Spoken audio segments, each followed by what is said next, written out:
C'est la suite d'Infomédia avec Céline Asselot et on s'arrête ce matin sur le travail des agences de presse. Oui, on ne le sait pas forcément quand on ouvre un journal, mais 75% des informations publiées, 80% même des photos que vous trouvez dans votre quotidien proviennent d'une agence de presse. C'est un secteur qui est peu connu du grand public, peut-être exception faite de l'agence France Presse ou de Reuters qui sont un peu les géants du domaine, mais au total, il y a 250 agences de presse en France.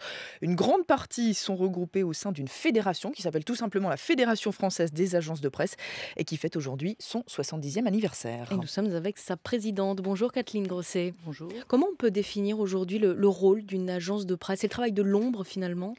Oui, c'est le travail de l'ombre, tout à fait, puisqu'on est en amont de l'information et on est là pour collecter l'information, la vérifier, la hiérarchiser, la délivrer aux médias.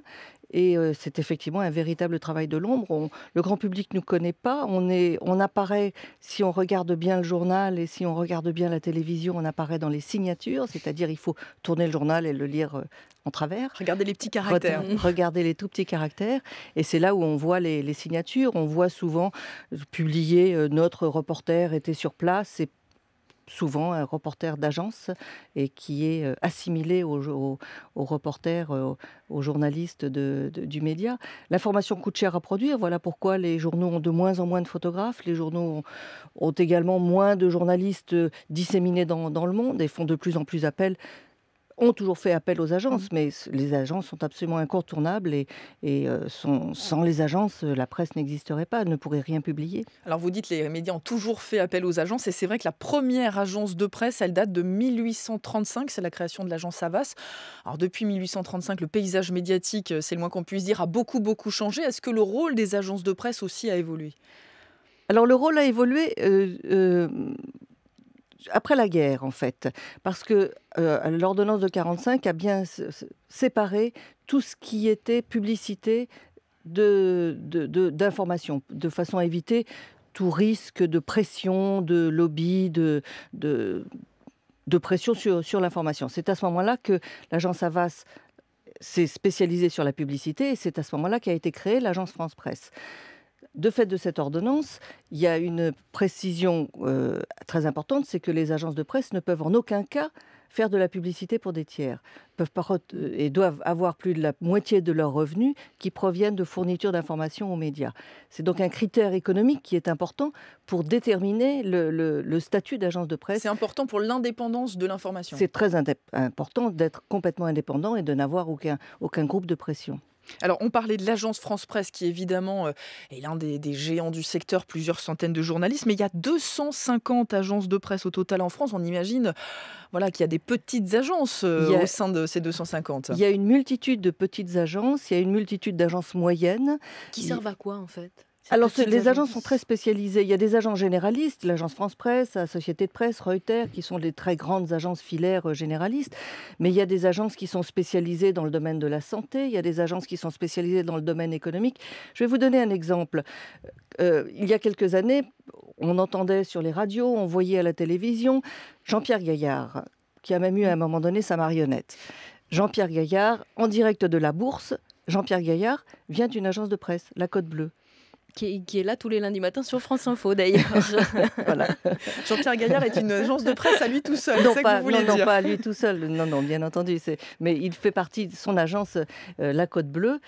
C'est donc une fourniture d'informations faite par les agents. C'est en ça que nous sommes transparent finalement pour le grand public puisque nous sommes en amont de ce qui est publié. Alors ce qu'on connaît le plus de la part des agences de presse, ce sont les fameuses dépêches, donc les textes qui résument les grands faits d'actualité avec les urgents pour les nouvelles qui viennent de tomber. Mais il n'y a pas que ça évidemment et c'est de moins en moins important dans la part des informations proposées par les agences. Il y a aussi les photos, il y a les vidéos, il y a les émissions de télévision aussi qui sont vendues clé en main aux chaînes de télévision. Les agences, c'est tout ça aujourd'hui. Voilà, c'est tout ça. C'est 157 000 dépêches par mois, c'est 1600 articles par mois, c'est 57 000 photos par mois, c'est plus de 1000 heures de reportage télévisés à ce moment-là, c'est 20 000 flashs radio. Enfin, c'est une multitude d'informations sous toutes ces formes collectées en France, à Paris et en région bien entendu, dans le monde entier et qui est fournie aux médias de la sorte. À la télévision, effectivement, il y a les magazines d'information diffusent des émissions, des reportages, des documentaires d'information, de connaissances, d'investigation, des magazines complets, le magazine de la santé, les maternelles, tout ça ce sont des magazines qui sont produits par des agences de presse. Alors, de plus en plus de concurrence aussi entre les médias, une exigence de rapidité de plus en plus importante. Est-ce que ça a un impact sur le travail des agences de presse? Il ne faut pas se tromper parce qu'après, c'est repris partout. Il ne faut pas se tromper.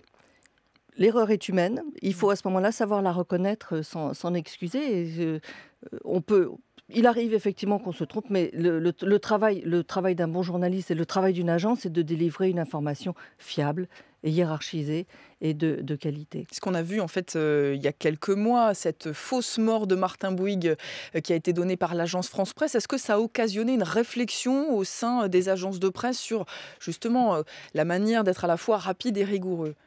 C'est ça, bien entendu, mais l'important, vous voyez, vous en parlez, c'est bien parce que c'était exceptionnel. Oui. Et si c'est exceptionnel, c'est bien parce qu'elle est en général, dans la très très grande majorité, vérifiée. Et il n'y a pas d'erreur. Et quand il y a une erreur, effectivement, mais à ce moment-là, on s'est excusé. Est-ce que les réseaux sociaux, juste un mot, ont fait évoluer le travail aussi des agenciers? Les réseaux sociaux, en fait, ont transformé un petit peu le métier, puisque un certain nombre de journaux ont décidé de ne peut-être plus s'abonner au fil d'agence, pensant qu'ils pouvaient trouver l'information là. Donc, il y a un double risque. Il y a d'abord le risque financier, bien sûr, pour les agences qui perdent des abonnements. Et puis, il y a le risque de la vérification et de la fiabilité de ce qui arrive sur les réseaux sociaux. La Fédération française des agences de presse qui fête donc aujourd'hui son 70e anniversaire en partenariat avec France Info. Merci beaucoup Kathleen Grosset, vous en êtes la présidente de cette fédération.